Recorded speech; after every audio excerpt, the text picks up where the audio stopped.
हम लोग जनता के मुद्दे नहीं उठा पाते, जनता की बात नहीं रख पाते सरकार के सामने। अब मैंने वो देखा वीडियो, मैं कह रहा परमपिता परमात्मा प्रार्थना करता हूँ कि इनकी जान बचाओ सारंगी साहब की। ये कहीं राहुल गांधी को के ऊपर केस बनाने के चक्कर में इनके प्राण पखेरु न उड़ा दें।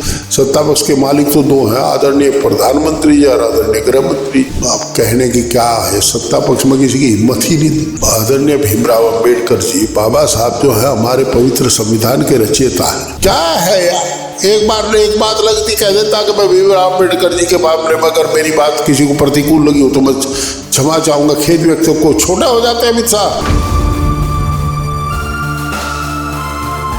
चाहे राज्यसभा हो चाहे लोकसभा, ये दोनों ही स्थगित हो चुकी है आज अनिश्चितकालीन के लिए।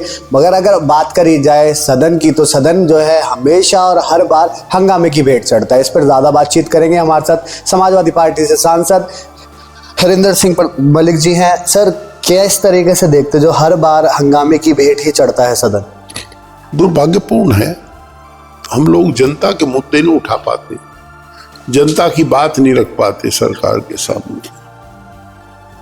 कहां टोए सरकार को, कहां तलाशेंगे? सदन में था 20 तारीख तक, आज तक सदन चला, 25 दिन सदन के रहे, छुट्टियों को छोड़ दें तो 20 वर्किंग डे भी थे।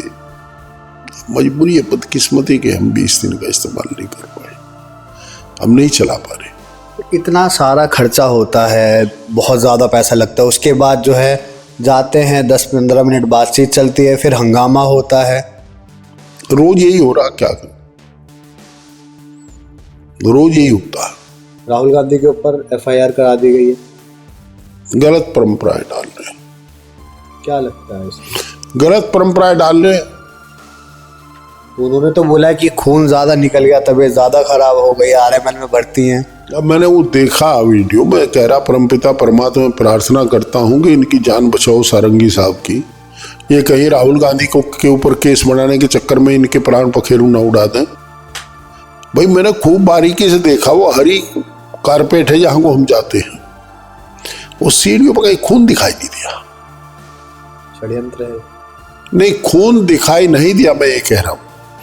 और मैं ये भी बता रहा हूँ कि जिस समय वो वहाँ एक सीन आता है जो इसमें वीडियो क्लिपिंग में आ रहा, राहुल जी पता लेने जाते हैं जिन्हें 3 MP धमकाते हैं।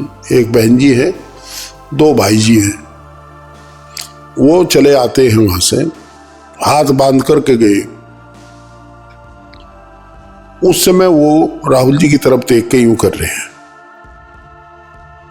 पर सत्ता पक्ष तो लगातार आप ही लोगों के ऊपर आरोप लगा रही है कि इंडिया गठबंधन के लोग हैं जो करने नहीं दे रहे हैं सदन की कार्रवाई पूरी तरीके से। आप कहने की क्या है, सत्ता पक्ष में किसी की हिम्मत ही नहीं। सत्ता पक्ष के मालिक तो दो हैं, आदरणीय प्रधानमंत्री जी और आदरणीय गृह मंत्री। जैसा वो इशारा करते हैं ऐसा ही बोल लेंगे सब। RSS प्रमुख जो हैं का एक बयान आया, उस पर क्या कुछ प्रतिक्रिया देते हैं? देखिए, RSS प्रमुख का बयान ये आया कि हिंदू मुस्लिम के मराठों को ना बढ़ा मैं खामखा, यही आया ना। तो अच्छी बात है, नहीं बढ़ना चाहिए, पर भारतीय जनता पार्टी वाले मान रहे तो उनकी बात, जब भी तो कुछ लगेगा। हम भाई अपनों को मना लो, यहाँ तो बन ही रहे। आखिरी सवाल और लेना चाहूँगा, अमित शाह का जो बयान था उसको लेकर राजनीति बहुत ज़्यादा गरमाई गई है। सत्ता पक्ष हो चाहे विपक्ष हो, ये दोनों ही जो है लगातार प्रदर्शन कर रहे हैं। कल भारतीय जनता पार्टी ने भी जो है प्रदर्शन करा, उन्होंने इंडिया गठबंधन और साफ तौर पर कांग्रेस को ठहराया कि संविधान के विरोधी है। देखिए, ये कहीं बिना मतलब की बात करते हैं। आदरणीय भीमराव अम्बेडकर जी, बाबा साहब जो है हमारे पवित्र संविधान के रचयिता हैं। जिस प्रकार तुलसीदास जी का सम्मान होता है रामायण के लिए, गीता का सम्मान होता है ज्ञान देने के लिए श्री कृष्ण भगवान का, जिस तरह वाल्मीकि जी का चर्चा होती है, ऋषि महर्षि वाल्मीकि की, उसी तरह इनकी चर्चा होती है संविधान बनाने के लिए आदरणीय भीमराव अम्बेडकर जी की। अब ये क्या है यार, एक बात लगती कह देता कि मैं भीमराव अम्बेडकर जी के मामले में अगर मेरी बात किसी को प्रतिकूल लगी हो तो मैं क्षमा चाहूंगा। खेद व्यक्ति को छोटा हो जाते हैं अमित शाह। गृह मंत्री तो फिर भी रहते,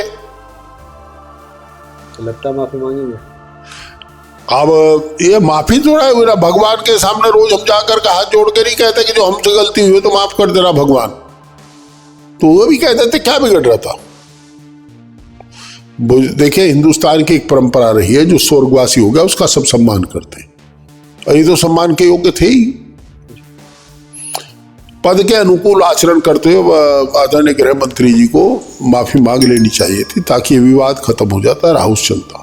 बहुत शुक्रिया हमसे बात करने के लिए। तो ये थे हमारे साथ बातचीत करने के लिए और खास तौर पर इंडिया गठबंधन का इन तमाम मुद्दों पर पक्ष रखने के लिए हरिंदर सिंह मलिक। फिलहाल के लिए बस इतना ही। दैनिक डिजिटल लाइव के लिए दिल्ली से अभिषेक सिंह।